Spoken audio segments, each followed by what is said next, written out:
ఏలూరు జిల్లా జిలుగుమిల్లి మండలం చీమలవారిగూడెం సమీపంలో చింతలపూడి గట్టుకు ఆనుకుని ఉన్న ఆర్&ఆర్ భూమిలో యథేచ్ఛగా మట్టి తవ్వకాలు జరుగుతున్నాయి.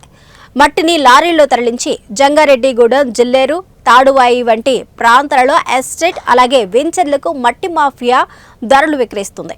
సుమారు 5 రోజుల నుంచి మట్టి తవ్వకాలు జరుగుతున్నాయని గ్రామస్తులు తెలిపారు.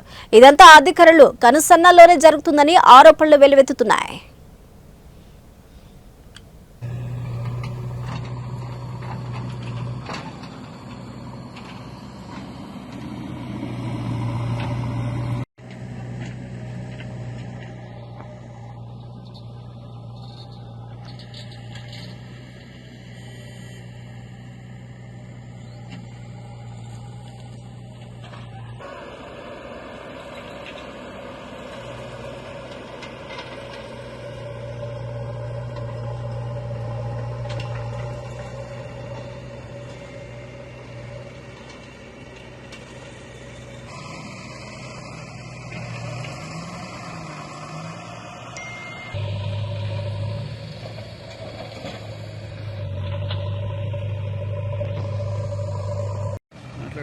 మాట్లాడండి